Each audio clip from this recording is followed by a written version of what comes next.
Well, today I'm coming to you from a very different point of view because I'm walking a lot in Coconut Grove in particular, and the beautiful streets in the area that is so full of history, but also nature and the jungle, literally, and it feels uplifting. And this inspired me to do a video on if there are principalities or spirits in particular areas or regions or houses.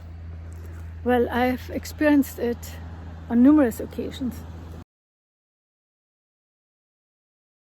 So today I'm doing something different, just coming to you from my walk in beautiful Coconut Grove. And I was thinking about, as many of you know, I'm a Christian, so that's very important to me. And yet I felt oftentimes that there is a spirit in certain areas, and in other areas that I felt it, that I've lived or visited. And so I want to talk about this today a little bit. Probably the first time the first time I experienced it was when I was a child, about 9 or 10 years old. You see, I grew up in Bavaria, in the Alps, right underneath the King Ludwig Castle Neuschwanstein. And next to it is an old castle, Hohenschwangau, that goes back to the 10th century, so it's well over 1,000 years old. And that was the headquarters, the seat of the Bavarian kings. But on this particular incident, I was with a friend, and underneath the old castle, there is a forested area. But when you go in, there is an opening where the wood's clear and the ground is very feathery with years and decades and centuries of fallen leaves. It's like almost being on a trampoline, but it's like a circle, and there are no trees inside the circle. And immediately I felt in awe, like the presence of God. It was like a cathedral made out of woods. And I immediately exclaimed, "Oh, isn't God good?" without actually knowing what I was doing. But for the first time I felt there is a spiritual presence in some areas. Later on I found that apparently in this particular circle, the ancient knights and kings of Bavaria, the medieval ones, would gather there to pray before battle, and including going into holy war.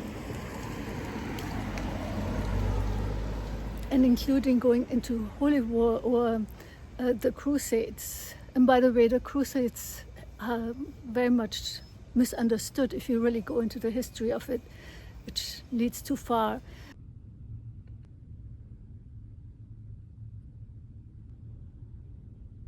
But so it left its imprint year after year, decade after decade, century after century, a millennia after.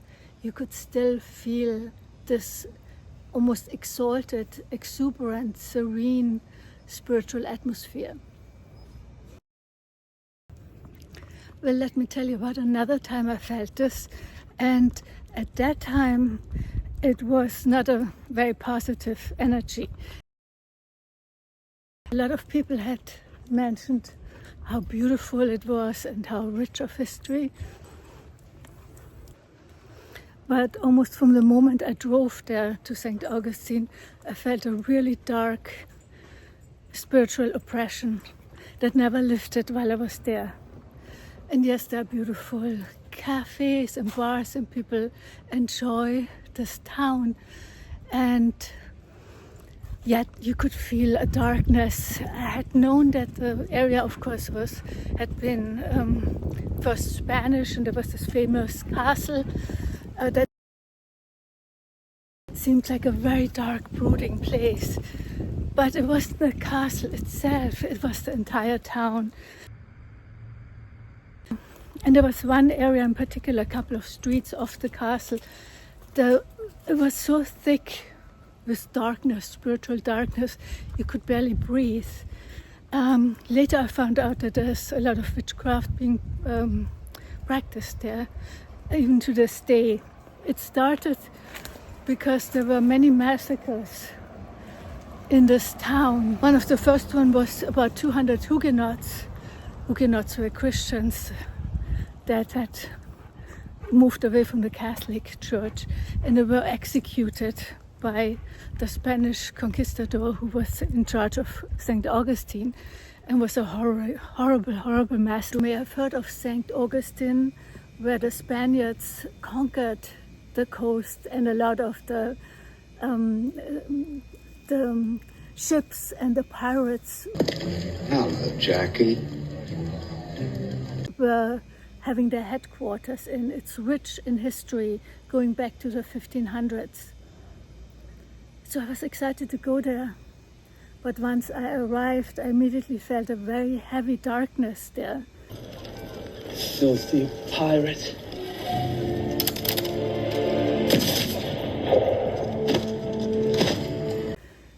And I couldn't figure it out at first. And I thought it would go away. The first evening was unpleasant, and it became worse and worse. And wasn't necessarily the castle, the Castillo, though it had a dark, ominous presence to it.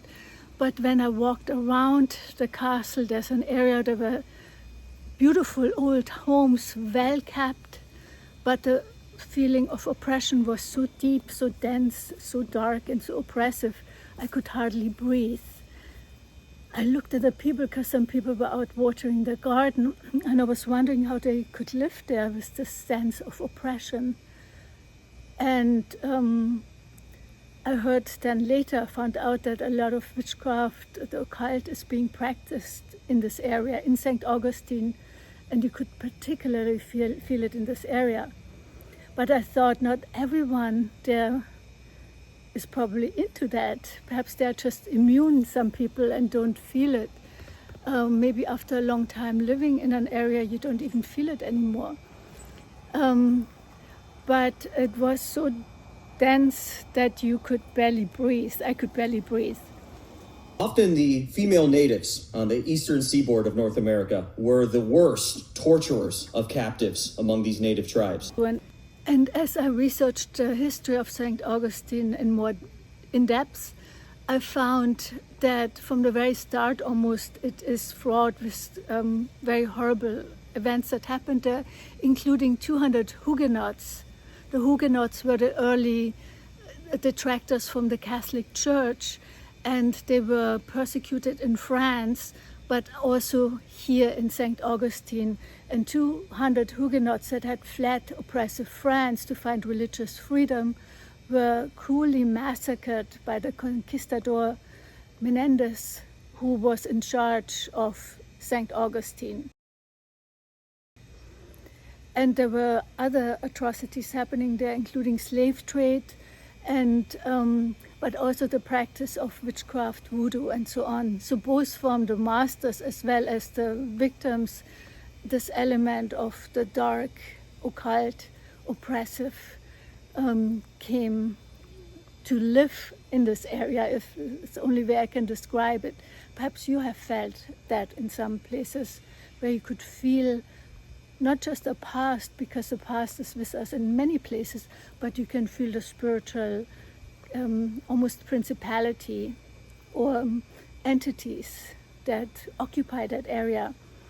And it's very hard to disentangle yourself. In fact, after I had left, I couldn't wait to get out of St. Augustine, even though it had beautiful cafes and bars outside, and people were clearly enjoying themselves, but for me it was almost unbearable. So the moment I left, I got a request by a shaman witch doctor on my social media. I had not been in contact with them, nor had I left any kind of identity traces. I assumed they got my name from the hotel. And I immediately, I don't want to go into it was horrendous. I immediately blocked that person and never heard back from them. Also at the reception, there was a woman. She was very pretty, probably in her late 40s, early 50s, but there was something weird off about her. Her eyebrows were like really bizarre. She was nice, but there was something weird. And I heard her talk on the phone with someone. And I think she also was into that, and perhaps she gave my name to this witch doctor, whatever it was. So I know I'm stepping on a lot of toes because some people absolutely adore St. Augustine because of its rich history. For me, I hope to never have to go back there and be subjected to this sort of darkness that I experienced in this place. Have you ever been in a place that seemed so dark and so full of oppressive energy? So when I first moved to Hollywood, I lived in a Victorian house that also had a lot of history and was one of the first houses built in the Hollywood area on Wilcox Place. Some of you may know it. And my room in particular had a very weird energy. The guy who lived in the house just prior to us moving in was a gay guy, very nice gay guy, but he had a bit of a bizarre fetish because he kept in a casket with a glass lid a mock-up life-size doll of Jane Mansfield. Advertising man, that's all he is. What do you do there? I write TV commercials. Oh, no. TV commercials? Oh, no, I couldn't go for a guy who did that. Could I? It's the only kind you've missed. Of course, he took it out as he left the house, but we also found, especially in the room where I then lived, a lot of those photos of sexual orgies that were shocking, to say the least. That was the time when we still had Polaroids, and so he had forgotten in the crevices of the wood and areas around the room that there were these leftover Polaroids. We threw them out, of course, but this room in particular had a very sticky, unpleasant, sleazy energy. And I guess also with this fetish of the casket with Jane Mansfield. I thought it was funny at the time, but really it kept something on that. By the way, later, many years later, I always loved Jane Mansfield. She was funny, she was a sex pot, but didn't take herself so seriously. But rather tragically, and I actually knew her daughter. That's another story. A very nice daughter. But tragically, Jane Mansfield had fallen in with Tom LaVey. Tom LaVey was in Hollywood in the 50s, a famous Satanist.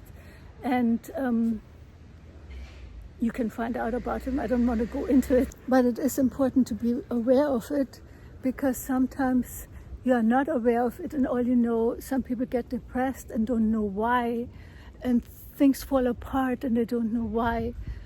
And more often than not, it might be a place they live in, an area, a region, or a house, or a room they occupy. But like with the room that I transformed, by chance, I had no idea that I was doing it. I had just become a new Christian. I prayed and read my Bible, and then as an unexpected side effect,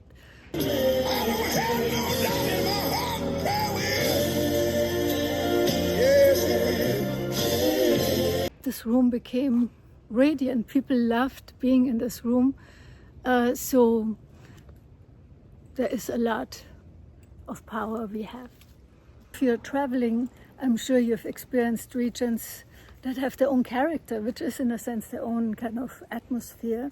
And some are bright and beautiful and some aren't. So let me tell you, when I had been in Hollywood for a little bit and I was working in the Hollywood film industry, one of the scripts, it was a manuscript at that time about Little Egypt in southern Illinois. Let me tell you more about that. One of the scripts I was reading, the story as it goes, and was asked to recommend or not recommend to make a TV series out of it, was a manuscript on Little Egypt in southern Illinois.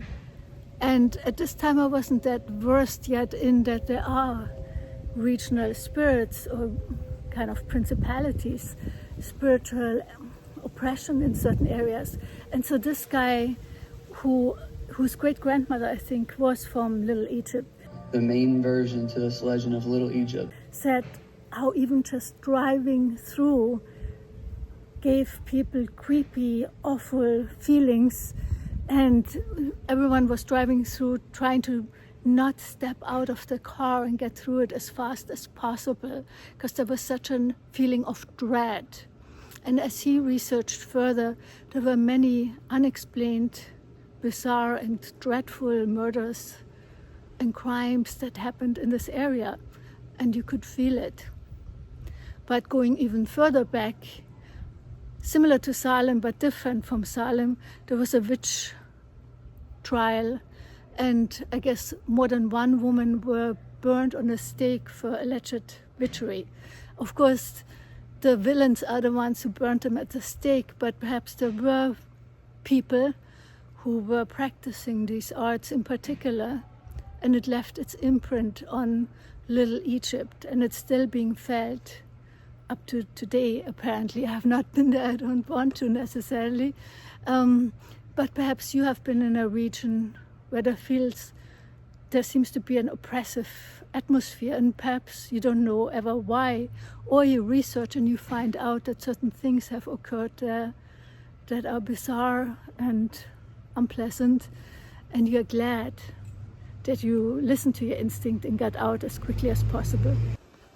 So with houses, a lot of us know that, have experienced that. You enter a house and you either immediately feel welcomed and loved there, or you feel a sense of dread and can't wait to get out of it. Many of my clients have felt that and immediately said, oh, let's look at a different place, or they felt right away, okay, this is my place, let's make an offer. So that is very common, I think, for people to feel that. Of course, there are places that we all know are kind of haunted places. Not that this one is one, it's just beautiful, I love this one. So do we have to be victims of whatever energy we are dealt with? No, of course not, especially not as Christians, because we have power and dominion over territories and territorial spirits. that is something to think about. Yeah. But it is important to be aware of it, because sometimes you are not aware of it, and all you know, some people get depressed and don't know why, and things fall apart and they don't know why. And more often than not, it might be a place to live in, an area, a region, or a house, or a room they occupy. But like with the room that I transformed, by chance, I had no idea that I was doing it. I had just become a new Christian. I prayed and read my Bible, and then as an unexpected side effect, this room became radiant. People loved being in this room. So there is a lot of power we have. So as a Christian, I don't keep any paraphernalia around anymore, not even like Buddha statues that seem to be just tranquil, because I know they attract their altars almost to these kind of entities, and I don't want it. I also don't put a crucifix, because we don't serve the dead Christ, we serve the risen Christ. But in any case, that's up to you. But I would strongly urge you to get rid of any of these things you may have in your house. But I would strongly urge you to get rid of any paraphernalia you may have in your house that you might even think it's innocent, astrology, Buddha statues, Hindu statues in particular. Also things like yoga, because they're really prayers in motion to a Hindu god. So that you can take dominion over your territory and not inadvertently have altars altars that are spiritual entry points and give legal permission to these entities you don't want to have in your house. So anyway, on this day before Christmas Eve, let's remember we have a big advocate for us as Christians, and we don't need to be scared, but we have to be aware of sometimes. And in the meantime, where are you at this Christmas time? And I love this kind of area of beautiful old and modern houses, but full of jungle, trees and vegetation. Talk to you soon. Bye.